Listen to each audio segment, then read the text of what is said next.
good morning, everybody. Welcome. Hot Takes Goodman and Haertl. The weekend is upon us. How are you, my friend? I am good, buddy. You got a good weekend planned? Nothing huge, but I was looking at Coldplay's concert tour schedule, and fortunately for us, they're not coming to Denver, so we don't have to find a date. Would you, someone who is coming to Denver, though, is Sir Paul McCartney. Have you ever seen him live? Oh, my God, Bruce. Let me say that one more time. Let's rewind that. I looked at the Coldplay tour schedule. They're not coming to Denver, so fortunately, neither you or I need to find a date. Do you understand that reference I just made that is all over the news? No. Yeah, a CEO of a big company got caught at a Coldplay concert on the Jumbotron with his head of HR, her, on the Jumbotron, and both of them are married. It's a huge dear. Well, you clearly are not following the news. Not that kind of news, no. Yeah. It's all over social media, but then again, you're not a social media guy. No. I'm 0 for 2 for you today, Eric. I'm sorry, my friend. Listen, do not worry about it at all. Now, if you can't go to the Coldplay concert, which you can't in Denver, but if you want to bring your spouse or you want to bring your significant other, hopefully the significant other isn't going to interfere with your marriage, you can go to Sasquatch and Wildcard Casinos. How do you like that segue? They're giving away. Yeah, that was pretty clever, huh? They're giving away a new Sea-Doo four-wheeler or the cash award from the big wheel spin plus an extra $7,500 grand prize drawing. Weekend of August 16th. Get finals entries every 45 minutes from 10 a.m. until midnight during the daily cash drawings with a locked-up jackpot of over $100 or more. I qualified for that. I was just up in Sasquatch last week, threw in $40, and out came $300. So I was pretty thrilled. Did not win the second chance drawing, but I still walked away with 300 bones. Sasquatch and Wildcard Casinos, loose slots, great promotions, great food. A family-owned casino that treats you like family. Time now for The Lead. The Lead is presented by Sasquatch Casino, a family-owned casino that treats you like family.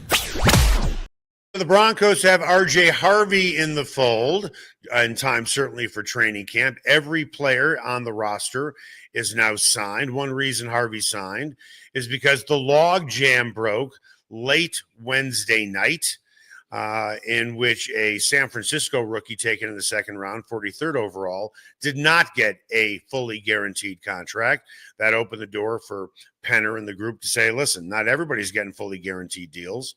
Harvey did get the first 2 years guaranteed, about 45 to 50% of the third year guaranteed. With that, do you feel relieved, or were you expecting this to happen anyway? Well, we've talked about this. I mean, I think that we both agreed that he needed to be in camp before, the veterans came back next week. That it fits the time frame. It's important for him to be in camp to gain a sense for the pace and the physicality of the pro game. You don't want any kind of distractions, even this far out. I'm not saying it would have provided a distraction. And I'm not talking about just the Broncos. I don't think R.J. Harvey wants distractions either. I think R.J. Harvey wants to be playing football. I think R.J. Harvey understands the opportunity that he has in this offense and the need to fill the hole that really permeated last year's offense. So they've got a couple of guys to do it now. Harvey and Dobbins and Harvey. However, the line forms. Well, let's get into that. Get into that. How do you think the carries are going to be split overall this season? Do you look at Harvey as a 3-down back? How much are they going to rest Harvey to put in Dobbins, or maybe Estime, or maybe McLaughlin? How do you think that's all going to be split up? I think that Dobbins will be the guy going into the season. I don't think it'll be by much. Yep. But I think the questions in pass protection have to be answered. Those are things that when you're not in pads and you're not hitting guys and trying to protect the quarterback, that have to be answered. We just don't know the answers to that. I think that R.J. Harvey is certainly a willing blocker as he is willing just about to do anything. I Yep. think we've seen enough of that to know that he is going to be that kind of guy. But we've got to see how it works out. I mean, practically, is he a good pass protector before Right. we start getting into the questions of a 3-down back? But I think that with Dobbins now, you've got a really nice leeway to kind of cover yourself with that, with a guy that is proven in that regard. So, they went for the guy that's good, that they hope is the future of the present and the future of filling that gap. And then they went for a little insurance with J.K. Dobbins. But I think that Dobbins it would be logical for me, until you can really get a sense for pass pro, that he probably would be the guy early on by maybe a couple of snaps here or there. I don't think it'll be anything crazy. I think there'll be two very equal kind of partners in that running back room. When I was growing up, I was a big Chicago Bears fan. That's where I grew up, Chicago. So I'm going to take you back to 1985. A lot of people forget, because the Bears defense was so great, that the Bears offense was the highest scoring offense in the NFL that year. They put up points. Now, granted, they were given a lot of great field position as well, but they were more than good enough. Jim McMahon was healthy. I don't need to go into the whole roster of the Chicago Bears. Point is, when I was watching those games, I could not wait for the defense to hit the field. Like, if you need to go 3 and out on offense, I'm totally cool with it. Just get Otis Wilson and Mike Singletary and Gary Fencing and all them on the field. I want to watch them destroy other teams. For this season, are you more looking forward to watching the Broncos offense or the Broncos defense? Yeah, that's a hard one, right? If they are both playing at the levels that have been prescribed for them, it would be pretty hard not to want to watch the defense. If this is a number one type of defense, then you naturally are curious about the ways they deliver that kind of status.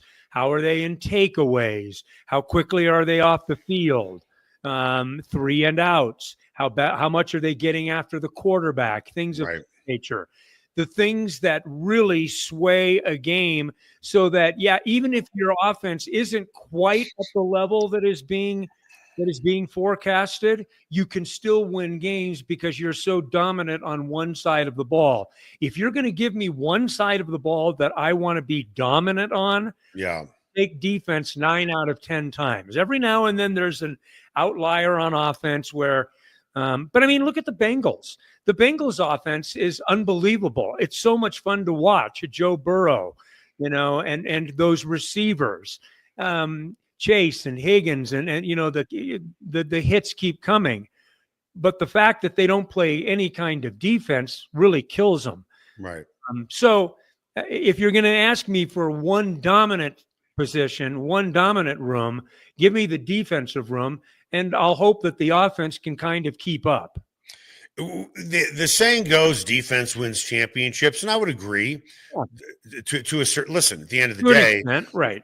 Well, look at Patrick Mahomes' 2 Super Bowl losses. Yeah, he got eaten alive by the Eagles, got eaten alive by Tampa. Yep.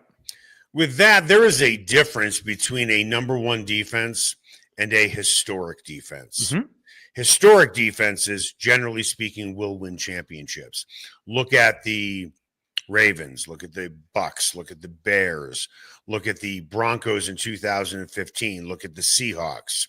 I've seen a lot of number one defenses in the NFL in the playoffs lose. I believe the Rams had the number one defense one year, and they lost to Green Bay that particular year. Aaron Donald, obviously fantastic, but they weren't a historic defense. When you look at the roster, and I understand it's only paper, we don't know what kind of injuries might come their way. Sure.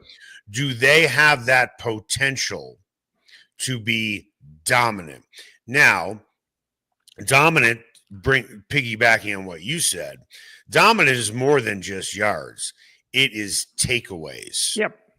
That's, I mean, think about when in 2015 we got a foreshadowing when Bradley Roby picked up that fumble in Kansas City and returned it for a touchdown.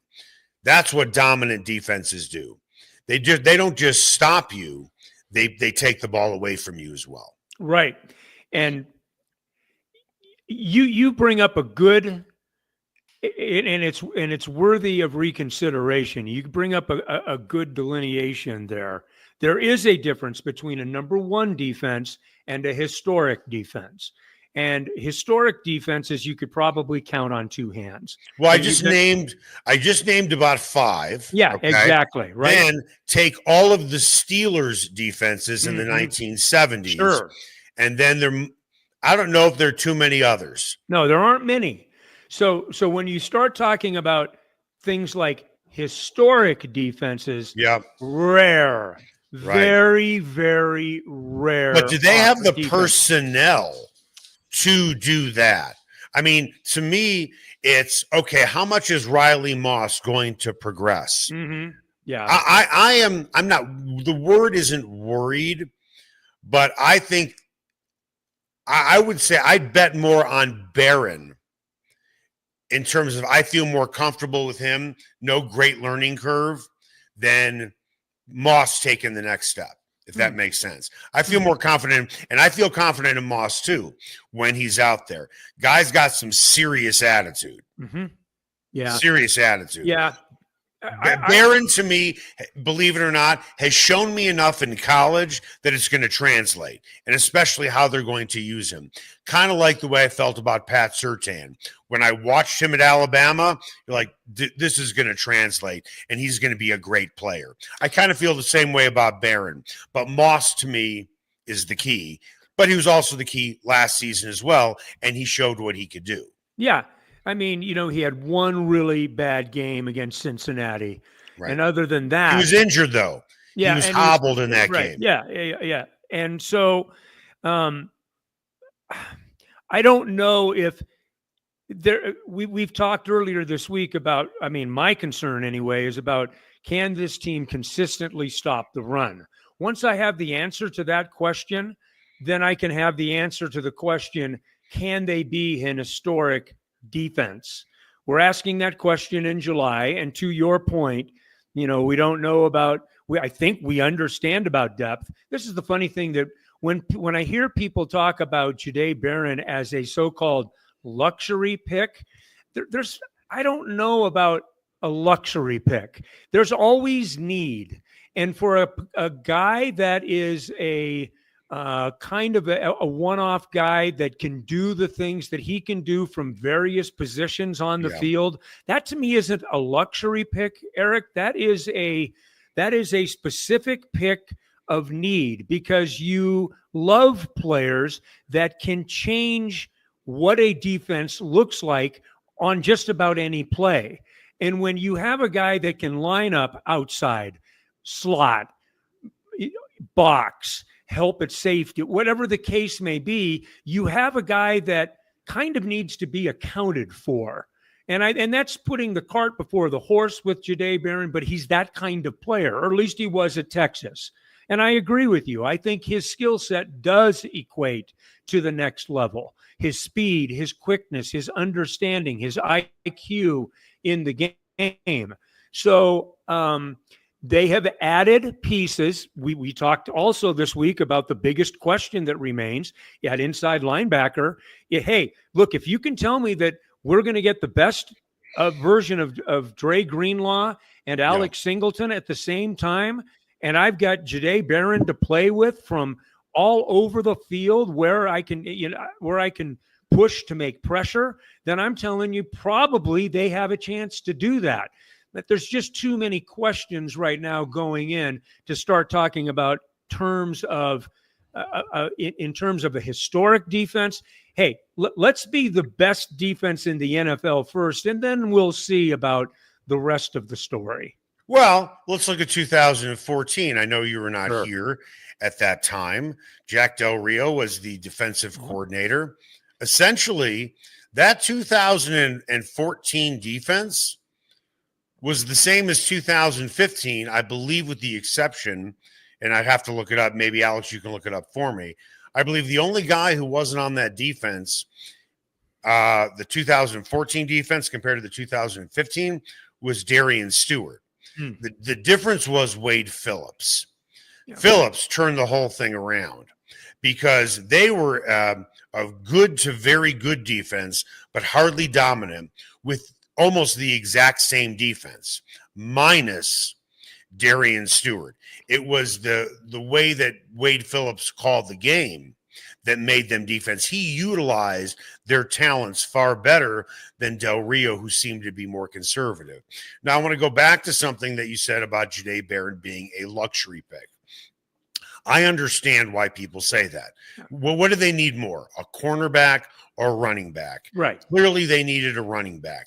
You could make the case that if Colston Loveland fell to that spot, he would have likely been the pick, even if Evan Ingram is on the team. But when you play in the same division as Mahomes and Herbert, when you are likely going to be playing in the playoffs, Burrow and Lamar Jackson and Josh Allen, you can't use the word luxury at all at the cornerback position.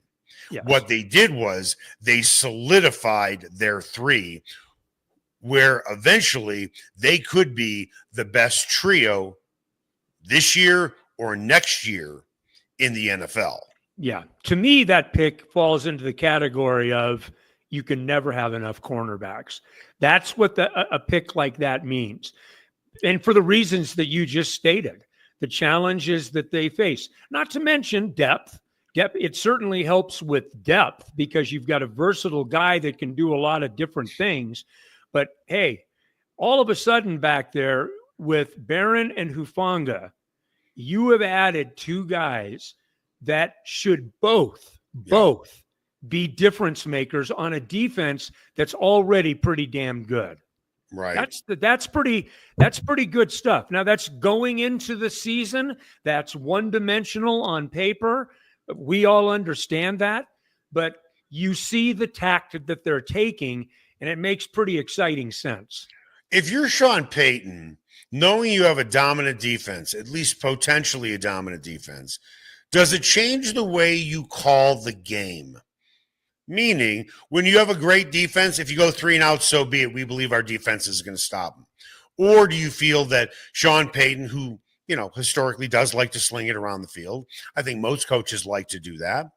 But do you change your play calling? Let's say it is 3rd and 11 and the ball's at the 50-yard line. Do you throw past? You can throw past the sticks for the first down. Everybody wants to be aggressive, but you might not necessarily have to. You concede that battle at midfield, knowing you have a punter who has a cannon for a leg, could pin you inside the 10, and then throw your defense on the field. Do you take less risks offensively because you know you have a weapon at punter and because you have a major weapon with your defense? No, you take more risks. You take more risks. And risks is a relative term. Yeah, it's a good point. Because what you have is the belief in an offensive system that is bolstered by the confidence in a defense to help you get the ball back, right? If you've got that kind of confidence, maybe you do push the envelope a little bit more if you've got the skill set, right? And they're bringing in players that hopefully improve the skill set on the offensive side. But I think a strong defense, a defense that gives no quarter to the opposition, helps the offense immeasurably because it allows Sean Payton and Bo Nix to do more things with the offense. Maybe in a time where maybe you would have punted it away and said, you know what, let's live for another day. Let's go for field position here. Well, maybe, we're thinking, let's take a shot here because we trust those guys on the other side of scrimmage so much to take care of things if for some reason it doesn't work. Okay, so what you're saying is, if I'm hearing you correctly, but I'm just rephrasing it and using different words, a great defense can make up for offensive mistakes. Is that fair to say? Sure. It can cover. It can cover. Okay. Yeah. Right. Sure. So you throw, let's say for the sake of arguments, 3rd and 11. Bo Nix throws an interception, and the guy picks it off at the 30-yard line. So now the offense has 70 yards to go. You have enough confidence in the defense, they can make up for that mistake, right? Is that fair to say? Better. I mean, okay. Right? Yeah. Yeah. Well, let's flip it around. Do you feel confident enough in the offense they can make up for defensive mistakes? Sure. And that's where you start getting into the realm of a contending football team. When you're playing complementary football, we use that term all the time. When you're playing complementary football in all 3 phases, and all 3 phases are helping the others be at their best. Yeah. I mean, it's kind of a I've got your back approach to playing the game at a high level.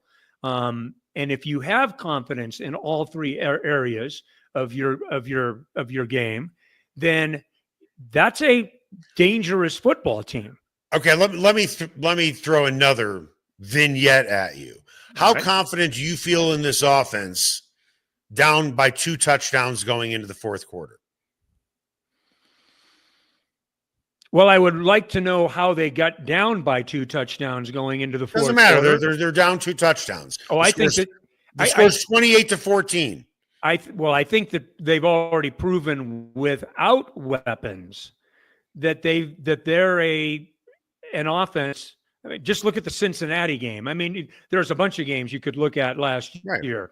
They have the ability to score. That I don't think that's the issue. I think their ability to score has been enhanced this year. So my quick answer to that would be, I mean, obviously you don't want to be down 2 touchdowns in the last 15 minutes of a game, but I think you're still confident. Coming up after the break, Dame Lillard, new deal. TJ Watt, new deal. Which was the most surprising? And speaking of Watt and his other brother, JJ Watt, are they the best siblings combo in sports history? Yes, over Eli and Peyton and others. That's next. Spice up your next night out at Nola Jane and Lodo. Authentic Cajun cuisine like andouille sausage gumbo with dirty rice, crawfish etouffee, as well as 6 different po' boys like soft-shell crab and shrimp. Come in before or after a game at Ball Arena. Host a party or party on their rooftop deck overlooking Market Street during happy hour from 11 a.m. to 5. Plus, Nola Jane caters, delivers, and the kitchen is open late night. Make Nola Jane your new favorite spot to eat, drink, and party like it's Mardi Gras. Sasquatch and Wildcard Casinos in Blackhawk have another incredible promotion. They'll be giving away a new Sea-Doo, 4-wheeler, or the cash award from the Big Wheel Spin, plus $7,500 in cash. The grand prize drawing is the weekend of August 16th, and get finalist entries every 45 minutes from 10 a.m. to midnight during their daily cash drawing, with a locked-up jackpot of $100 or more. Sasquatch and Wildcard Casinos. Loose slots, great promotions, great food, and a family-owned casino that treats you like family. Everyone has their favorite sports bar. Mine, the Sportsbook Bar and Grill in Highlands Ranch in the DTC. Both locations are everything a sports bar should be. An upscale menu with 12 different burgers, outstanding wings, and my favorite, the Philly cheesesteak egg rolls. They've got every game on the NFL Sunday Ticket, MLB Extra Innings, NHL Center Ice, NBA League Pass, plus soccer, rugby, and UFC. Sportsbook is a hangout bar or great for private parties. The Sportsbook Bar and Grill in Highlands Ranch, the DTC, and coming soon to Parker. They are the sports bar. Ever wondered where city and county fleet vehicles go when they retire? Now's your chance to find out and score big. Imagine driving away with a great deal on a reliable vehicle. For over 45 years, Roller Auction has been the trusted source for government fleet vehicles and equipment. Trucks, SUVs, sedans, and more, all selling to the highest bidder. Don't miss out. Visit roller.bid/hot takes to get auction updates today. Your next vehicle could be just a click away. Everyone has their favorite barbecue spot. Mine, Smokin' Dave's Barbecue and Brew. My favorites, slowly smoked ribs, smoked corned beef Reuben, smoked meatloaf with a portobello balsamic cream sauce. Don't forget about Smokin' Dave's 16-hour smoked brisket and pork with one of their 4 homemade barbecue sauces. Great sides, you bet. Barbecue beans made with pork and brisket and their southern corned bake. Man, you got to try it. Plus, they have amazing non-barbecue entrees on the menu. Go where I go, Smokin' Dave's Barbecue and Brew in North Denver. Ferguson's Heating and Cooling is the best in Denver, and their customers agree. Ferguson's has 165 5-star Google reviews, and here's one from Betsy. Highly professional, prompt, and honest. I switched to Ferguson's when I became aware my former company was trying to sell me a whole new system I didn't need. Ferguson's is an honest, working, family-owned business that'll give you a fair price, the highest quality parts and equipment, and they always show up on time. You can trust the Ferguson family like you trust your own family. Go to fergusonsheatingandcooling.com. Spice up your next night out at Nola Jane and Lodo. Authentic Cajun cuisine like andouille sausage gumbo with dirty rice, crawfish etouffee, as well as 6 different po' boys like soft-shell crab and shrimp. Come in before or after a game at Ball Arena. Host a party or party on their rooftop deck overlooking Market Street during happy hour from 11 a.m. to 5. Plus, Nola Jane caters, delivers, and the kitchen is open late night. Make Nola Jane your new favorite spot to eat, drink, and party like it's Mardi Gras. And welcome back. Hot Takes Goodman and Haertl. Time now for What's Trending. What's Trending is presented by Nola Jane in the heart of Lodo. No one does Cajun cuisine better than Nola Jane. Go see why their award-winning menu is the best in town. I think it surprised the sports world that Dame Lillard agreed to a 3-year, $42 million contract to return to the Portland Trail Blazers, probably knowing, talking about Lillard, he's never going to win a championship. And he's going to miss the entire season with a torn ACL. Also yesterday, TJ Watt, 3-year, $123 million contract extension, over 100 guaranteed. His brother JJ wrote on social media, I swear if this guy even lets me begin to reach for my wallet at dinner, ... Which deal surprised you the most? I think Dame Lillard going back to Portland, I think surprised me the most. I think he could have, we talked about it a couple of weeks ago. Yeah. This is a guy that probably could have picked and chosen his a late season ad for a chance to win a championship. So I guess that one, I mean, it wasn't like it, took me to my knees, but I did do a double take when I saw it. I mean, although by all accounts, he was a very happy Portland Trailblazer. He was. Even when he left to go to Milwaukee to try for the thing with Giannis. So, I guess that would be the one that surprised me more. Here, Dame Lillard did something that a lot of athletes at his age would not do.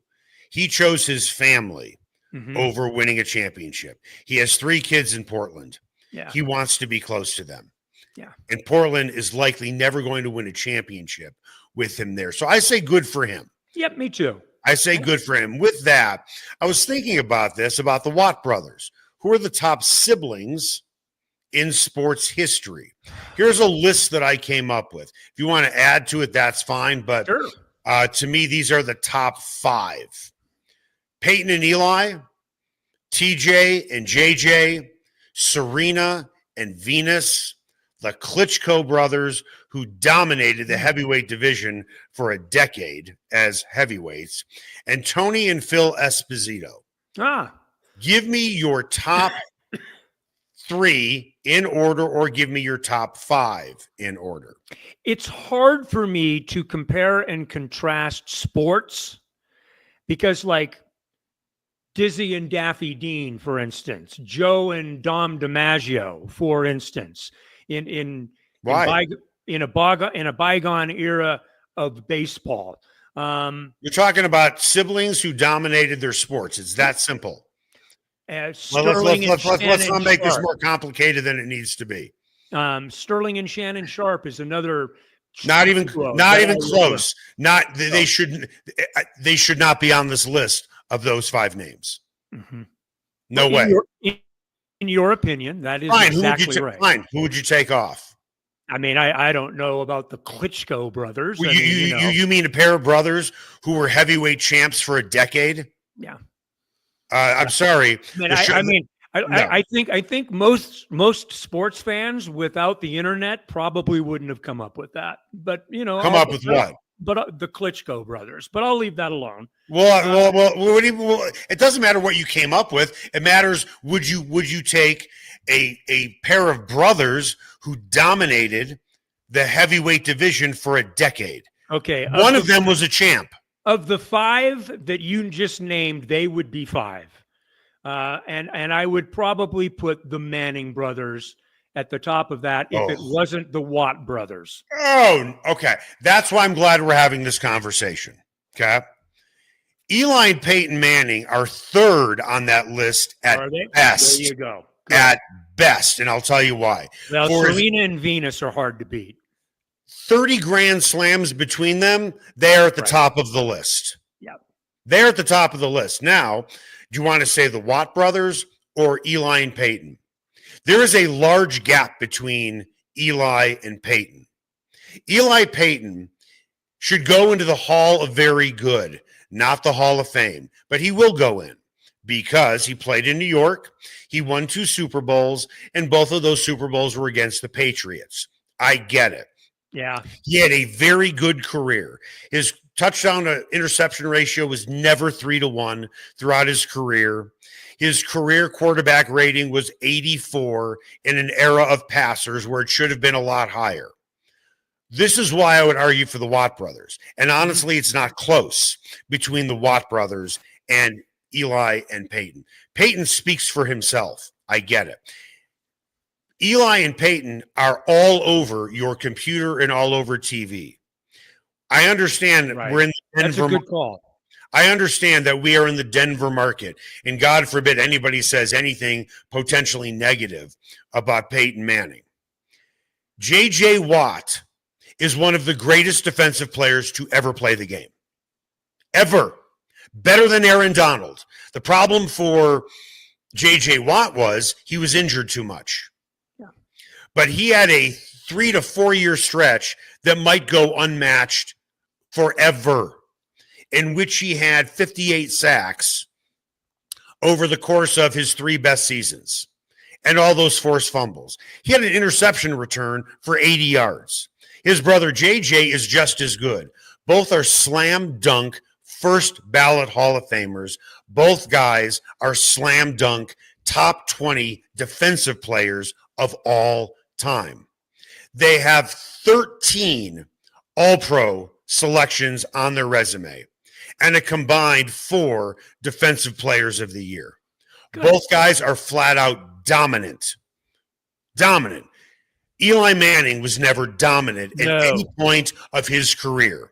So for as great as Peyton is, unfortunately, Eli drags him down. But I understand we're talking about the quarterback position and we're talking about the Mannings.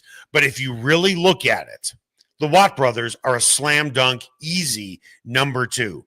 But because we're talking about quarterbacks, and we're talking about the name Manning, and we're talking about Super Bowls, that's our easy default. Well, and to your point, and I'm glad you mentioned it, the fact that they are so pervasive in our culture. Correct. I mean, they are dominant personalities in our culture. And but yeah, I would say the Williams sisters, the Watt brothers, the Manning brothers, if those are your top 3 in that order, I think you're in pretty good shape. Well, what would you say? Are you still putting where are you putting the Mannings? 3rd behind the Watts, maybe. Yeah. Is it because you feel that way, or I just convinced you? I mean, I hadn't thought about it very much, but right. Yeah, I mean, but I'm good with it. And the Klitschkos, to me, are definitely number 4. They dominated for a decade. Yeah. Sterling Sharp did not dominate for a decade. Oh, no, and I'm just throwing some names out there for recognition. I mean, I hear you. The heavyweight division was, I mean, I would never take away anything from people who performed at the highest possible level that they possibly could. Right. with the structure of the level. You can make an argument about the difference in the heavyweight division and how boxing had changed across the board, the number of championships and all of that stuff. It doesn't take away from the prowess of the brothers Klitschko. I'm not saying that. They certainly were dominant. Were they dominant in the heyday of boxing?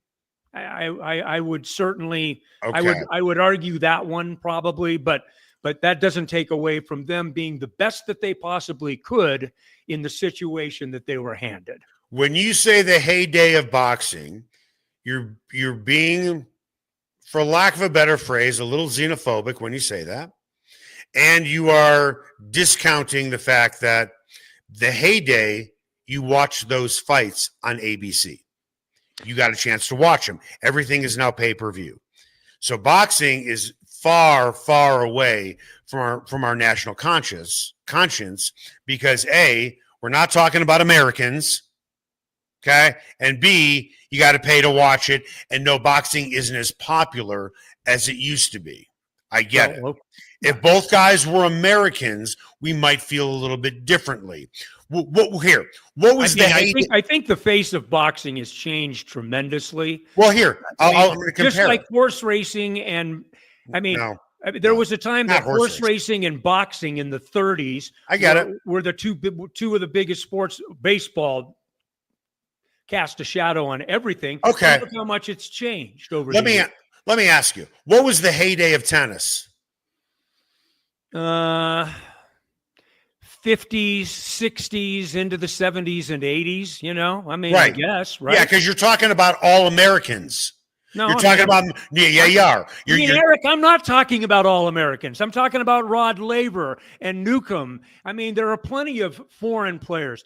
The xenophobic I have exception to, because I don't mean I don't mean you're xenophobic. Person that I'm a subject of the world. I know, I get that. Let's just back off on the xenophobia. No, I'm not saying that you're xenophobic. Mm-hmm. What I'm saying is that sports in the United States are more popular and it gets more attention when Americans are involved. Sure. Look at Alcaraz and Sinner.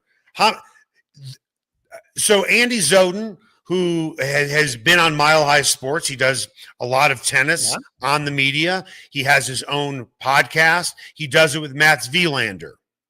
Okay? Yep. Who would you say are the two most talented tennis players of all time? Of all time? All time. I don't know enough about the sport to really make that judgment. Mats Wilander would say Sinner and Alcaraz because he has said that. My point is, you and I, even though we're, 10 years apart, we both did follow tennis growing up, but it was a big deal when Connors and McEnroe played, and Sampras played, and Agassi played, and Chang and Courier. We as Americans had interest in that because they were Americans. When Ivan Lendl played, it was a yawn. Bjorn Borg, when he played, he had a great stretch, but he retired early. I don't know. I like Federer and Nadal a lot, and I paid attention to that. So.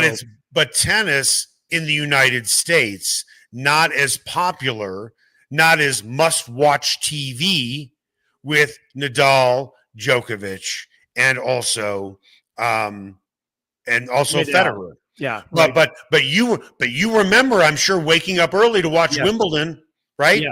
When it was McEnroe and Connors. Breakfast at Wimbledon. Yeah. That's right. Because they were Americans. Not for you. I'm not saying that you're xenophobic.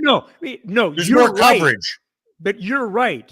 It certainly, if you have more American relevance, I bet you there are there even 10% of sports fans that could tell you who the two top Americans even are at this particular point? Can anybody tell you who the heavyweight champ is right now? I can't.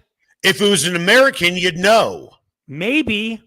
I just don't think you hear much about boxing anymore. I just don't think it's much of our consciousness. I don't think it's all because because there's just not American presence there. I just think the sport itself has been covered in so much controversy and all of the stuff that goes with it that, I mean, I guess Pacquiao's getting ready to fight again, right? I mean, how Right. old is this guy?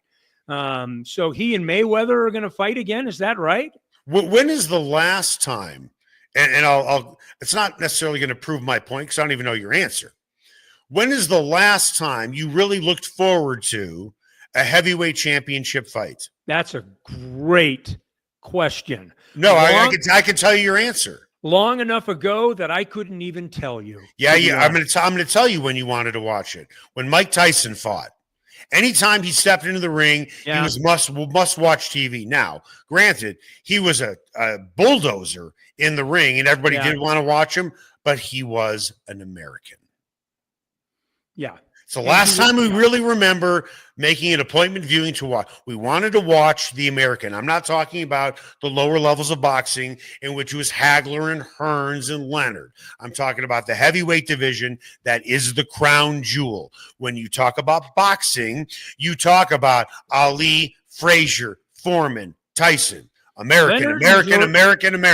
Leonard and Duran, that would certainly be in the mix too. Those guys, the No Moss fight and stuff like that. No, I got you. But your point is good. But it's still Leonard, and it's still Hearns, and it's still Hagler, and we had an interest in it. We didn't have much interest in Manny Pacquiao. We don't have a lot of interest in Canelo Alvarez. Mm-hmm. Why? Not American. I'm not xenophobic. Neither are you. It's just the way we cover sports. If it's an American, we tend to cover them more in the national media. Yes, I would say that's right. Having said that, I did watch Skinner and Alcaraz. I did watch that final. 3 of the 4 sets. And it was like, okay. I mean, it was a nice way to kind of spend the morning. I was doing other things around the house and I had it on, and it was kind of nice to connect with it. Right. I'm not sure I like either one of them, though, as personalities. It's nothing against them. I like Alcaraz a lot because he's kind of an aw shucks kind of guy. I don't know much about Skinner. I know a little bit about his history, which is kind of star-crossed, but be that as it may, your point is good. Anytime that Americans are involved, our culture is going to pay more attention to the Americans playing the sport. Right? Okay, so what I'm about to ask you, you may make me look like a fool by your answer, because you'll say that it's not that you're going to say that I'm wrong necessarily, but I'm trying to prove a point. You said with Sinner and Alcaraz, you had it on in the background, right? I was actually paying attention to it. Yeah. Oh, okay. If Alcaraz was from Los Angeles and Sinner was, say, from Miami, would you have sat down and watched it on your couch a little bit longer? I